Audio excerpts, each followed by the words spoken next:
and you're seeing more. You're seeing smallmouth in the mid 5s. I know of some that they said were 6, not weighing the tournament, but pushing. I mean, these are big fish. You're borderlining with a fish like this. You're borderlining on Great Lakes fish.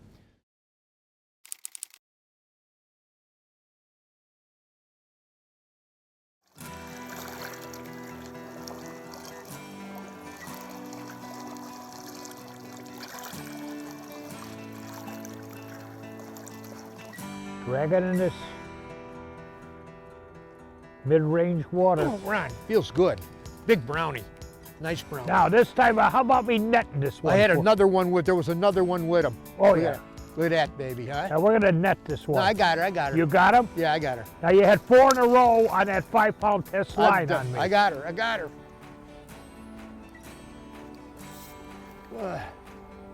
Boy, are they in a crazy mood, boy. They're just jumping like crazy today. Look at it.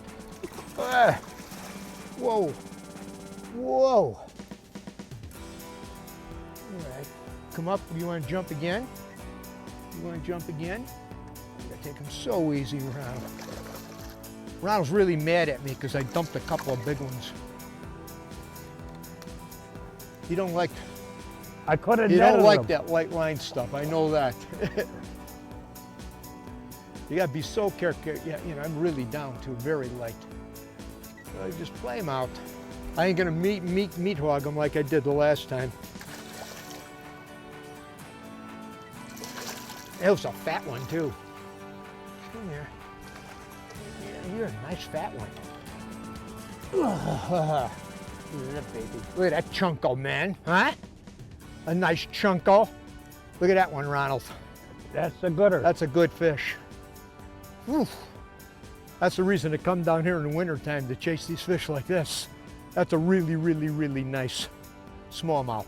You know, let me put her back a second. Let me dump her back in on this end. Really a good fish. All right. You know, every good body of water that I've ever bass fish on, that you do really, really well on, not only for smallmouth bass like we just had here, but largemouth bass too. They have 2 things in common. Number 1 is they have a good amount of overhead cover. And by overhead cover, it could be weeds, it could be bushes, it could be trees, it could be a combination of both of them. Lakes that have lots and lots of boat docks always have good fishing, predominantly for largemouth bass in environments like that. But overhead cover of some kind is really key, or lots of big boulders that can offer overhead cover. If they're fairly sterile lakes, a lot of sharp drop-offs in that, they're usually not really, really great fishing. And so a lot of cover is the first element. And the number 2 element is they have to have big, extensive flats that the cover is on. This cover has to be available in shallow water. It has to go across the flats and extend out to the break lines. And in some bodies of water, that break line or first drop off might be 8 feet of water, and another body of water, it might be 18 feet of water. But from that break line or drop off, coming up on that flat, extending all the way into the shallows, it has to have forms of cover. Now here on the lake that Ron and I are fishing today, Lake Havasu, it's on the Arizona-California border. They instituted what they call a habitat recovery program here a number of years ago, and it has been incredibly successful. And Ron and I are going to talk a little bit about that today, and how things like structural layouts, flat living space, and a lot of that have cover on them is the difference between having a really good body of water or at best a fair body of water. And this lake, they have done some things really right in managing what they call a habitat program here. It's really fascinating. I've never seen anything like this before. It's time to put a new spin on innovation and touch off a revolution. It's time to push boundaries and leave our mark on the world. It's time to say goodbye to excuses, limitations, and half measures. It's time to get it together. New Onyx with Crosstouch. Now, everything you can do with a touchscreen, you can also do with a touchpad. Only from Humminbird.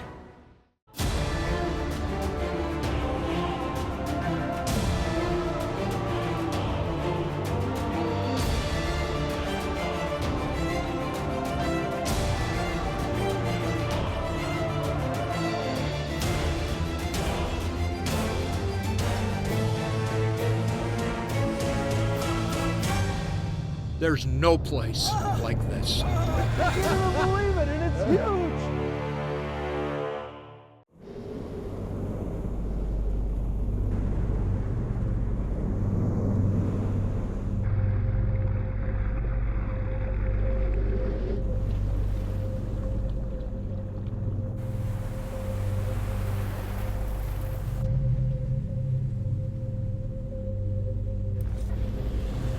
All fishermen are created equal. Some just use better fishing line.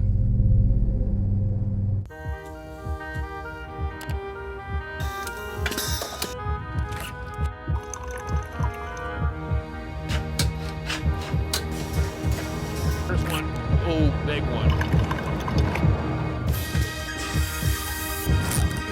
Look at that.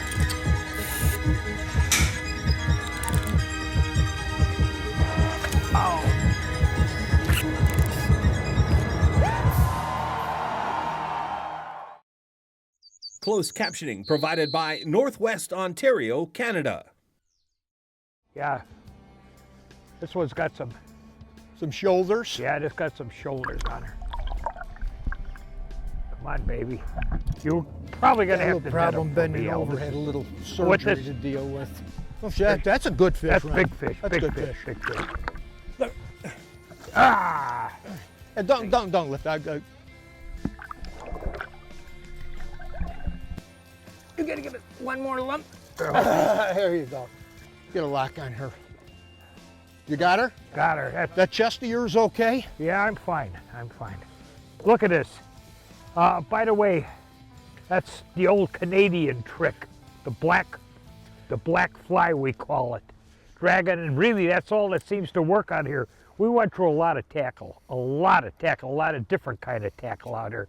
We're catching fish, but it's all dragging and pitching and swimming the black fly. That seems to do it all. There you go, baby. Putting an artificial cover is nothing new. Most states are doing it, and people have been doing it themselves for years. They've been sinking brush piles, putting in fish habitat, sinking Christmas trees and the like for years. Everybody does it.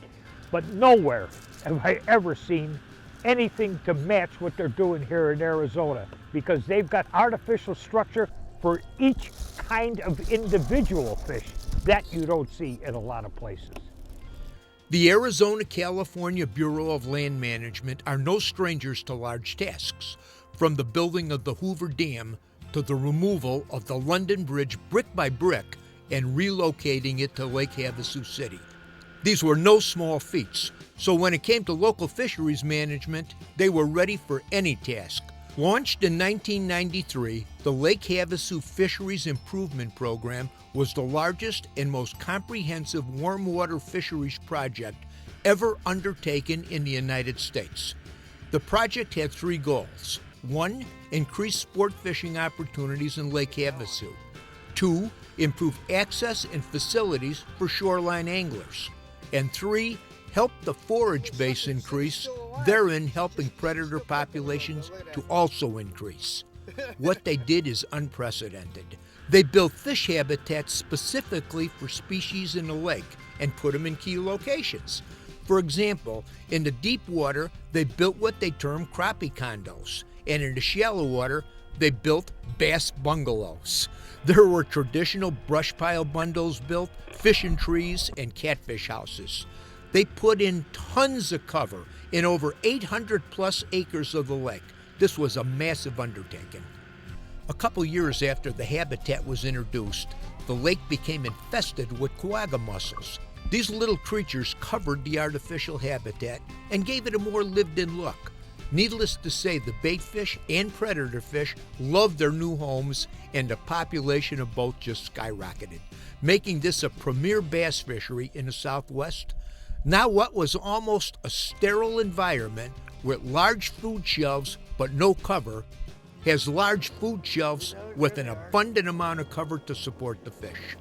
Fish, like humans, need places to live, rear their young, and a feed. The Lake Havasu Fisheries Improvement Program has given them just that. This was like a homeless project for the fish, and it has a huge financial impact on a local community. Oh, got a fish hell.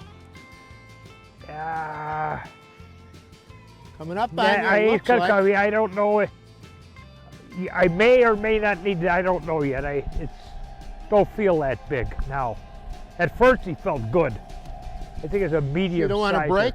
I thought you looked like she was coming up. It was gonna break, it went back down. You look at her yet? Not yet. I could tell by the, She's bowling. there it is, bullying me. Okay. Yeah, medium. Medium, That's- a medium. There he is. Just a medium. Yeah, it's medium brownie. Nobody with him, Ron. Nobody with him. Yeah. Not a bad fish.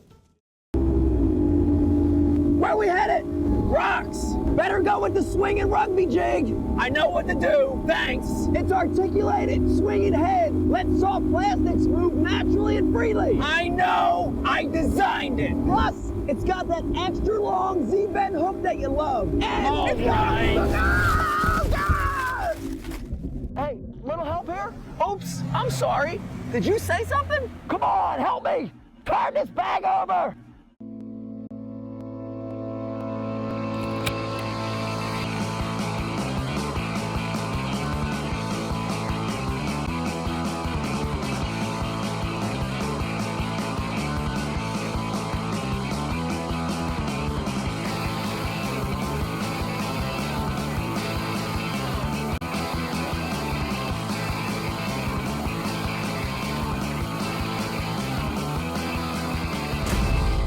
For years, they've quietly taken you where the fish are. But now the silence is about to break. With the incredible new iPilot Link, your Minn Kota and Humminbird can communicate with each other, so you can hold on a spot like an electronic anchor. Record and return to waypoints and paths. Follow any LakeMaster depth contour, and more, all automatically and all from your Humminbird or the Link remote. They talk, and you'll be speechless. This is the finest fishing boat I've ever been in my life, and I'm so proud because I'm the owner of this one. As far as fishability with this boat, I'm not limited to one specific type of species. For me overall, it's a fantastic boat. My job is simple when I'm guiding. It's to find fish and to catch fish, and to be successful at it, you need boat control, and Lund boats, they're second to none. It's like I went to the factory, they put me in the seat and they said, what do you want? And they built it around me. This is a fishing machine. The Edge is presented by these and other fine sponsors.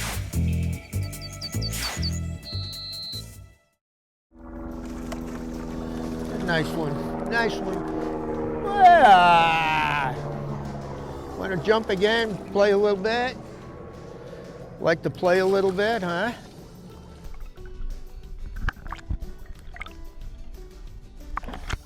You know, oh, come here, come here, come here, come here, come here. We got 5-pound line, 5-pound Suffolk fluorocarbon for a liter on these things, so you got to really be careful. Yeah, in Suffolk's braid on top. To get a better understanding of the impact that the habitat has had on the bass fishery, the largemouth and smallmouth fishery here on Havasu, I had a lengthy chat with John and his crew at the Bass Tackle Masters.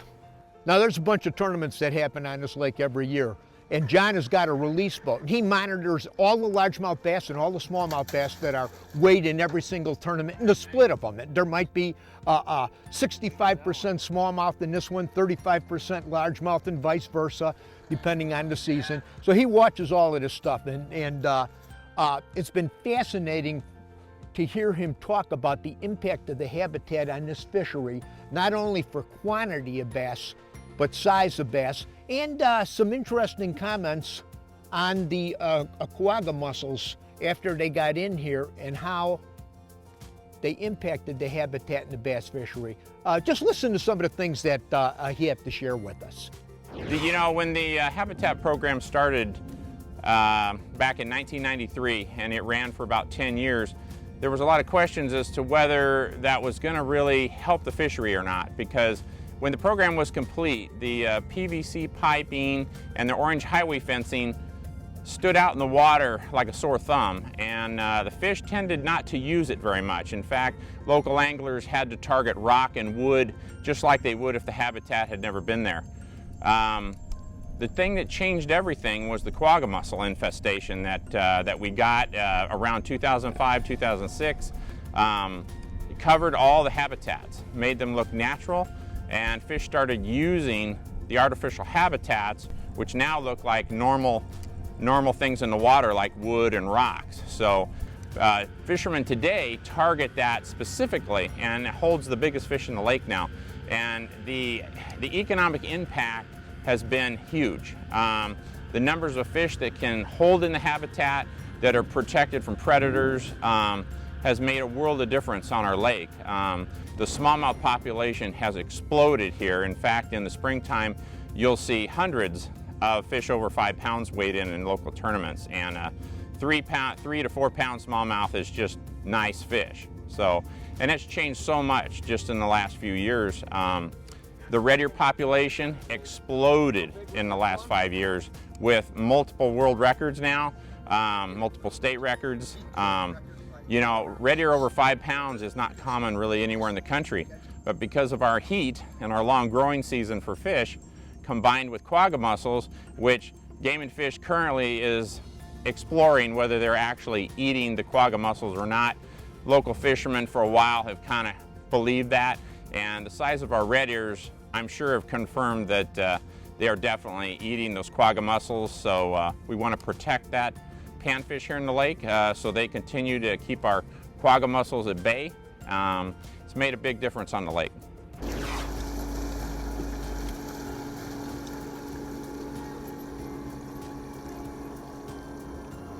You know, when you come into side imaging, you can see these are some of the cages. These aren't the big cages. This is different type of habitat. You can see the size of them throwing shadows out to the side. And then there's some staggered rocks, but that's artificial habitat there. You know, that's brush piles dropped there. That's artificial habitat there coming up. You can move, that's artificial habitat. You get into these coves where they use a lot of habitat in this lake. If you're moving really quick and you want to scout the cut really, really fast, in there you could come down, you're moving fairly quick. You see something that interests you, you can scroll to the side, lock it down. When you're fishing, you stop and you really want to fish it. In there you go to 360. Look at this, you can see everything around you clear. Look at all these boxes in front of me. It paints them really, really good, really clear. Look at that. See those boxes there? That's a whole bunch of habitat sitting all around me right in a circle. I'm sitting almost on top of a bunch of them. So I mean, once you learn how to use the unit and see with your eye what it is, it helps you interpret more of what the unit is telling you. See all the shadows going off to the side on that? This thing is loaded with habitat, and this has been a really good cut we're catching fish in here.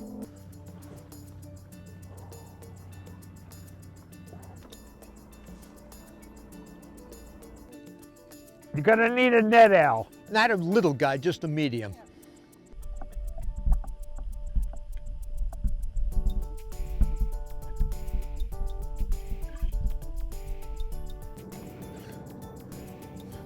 Just a medium. Just a medium. Come here, boy. Mercury engine test.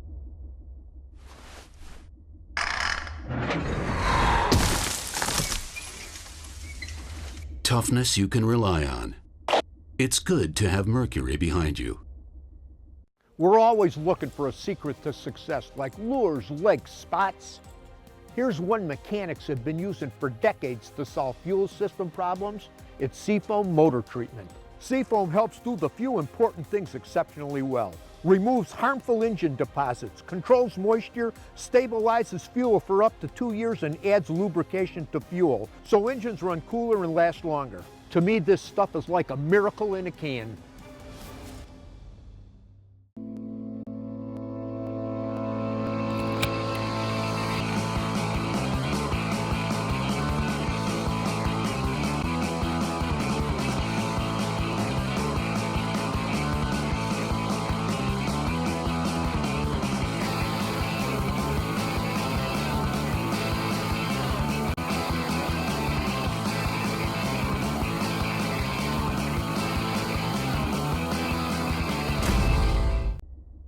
Mercury engine test.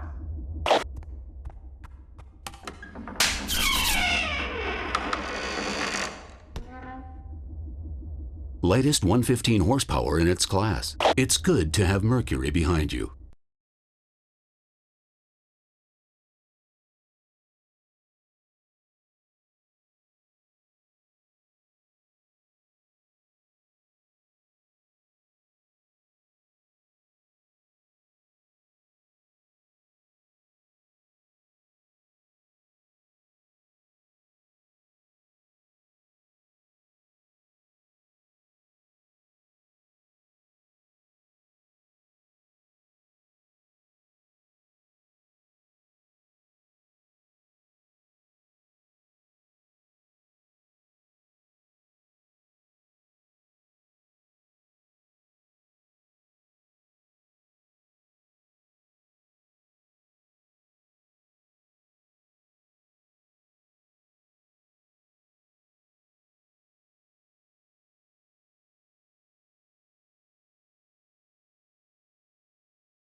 The Edge is presented by these and other fine sponsors.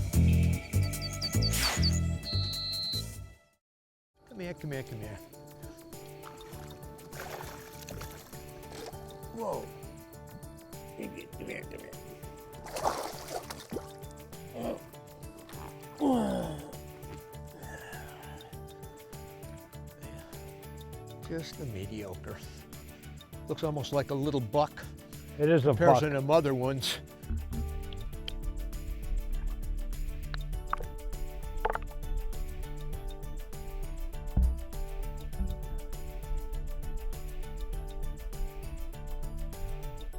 You know, we're doing a lot of light line fishing here. These fish are incredibly hard fished here. And they are really, really, really spooky. It's some of the toughest bites I've seen. So you gotta throw light line. And we got to back up with braid. We got Suffix 832, and in this case, I've got white on here. Now they make white, they make green, they got yellow, and depending on the water clarity background, some green on this water, because the water is so green, is really hard to see the tweaks. So we're both opting for the lighter line. The white line you could see against the water, and it's just a lot more. A lot of times you see that line just tweak fishing with these light baits. So there's a time and a place. I mean, just pay attention actually to the color of the line. It makes a difference, but on the end of it, it really don't make too much difference. We're fishing Suffix, in this case, 5-pound test. Suffix 100% fluorocarbon. That's the medium one. Just coming around the point. I thought you were a big gal. What did she throw up there? She threw up a black tube. The smallmouth it burped up a black tube. You can imagine that? Huh. Threw up a black tube. You know, on these lakes here, that's no different than our lakes up north. Yeah, you know, the Great Lakes, the lakes we fish for brown bass in northwest Ontario, the presentation, they're all the same. You know, there's probably a handful, little more than a handful of baits that work north, south, east, and west for smallmouth that you gotta have in your box. I don't care if you're fishing lakes with habitat in it, lakes with wood, it don't make no difference. Ron, got him. Oh, Ron, 3 more good ones with him. Talon down here, Ron. Okay. Let's work this area. Talon this thing down. Got it.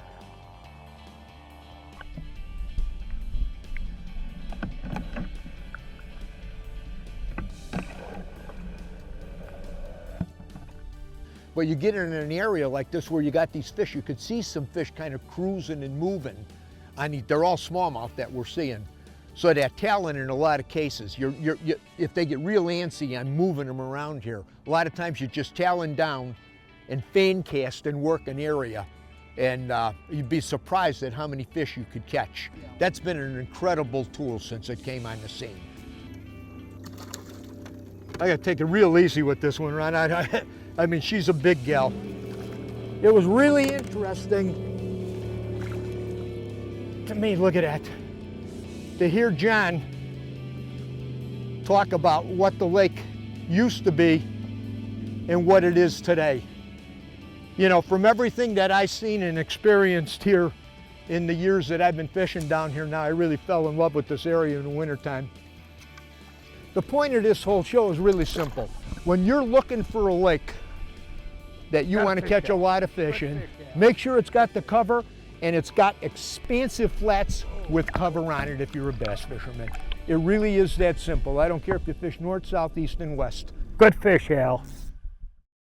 Hi everybody, today I've got a special guest with me. It's my niece, Dawn Lindner.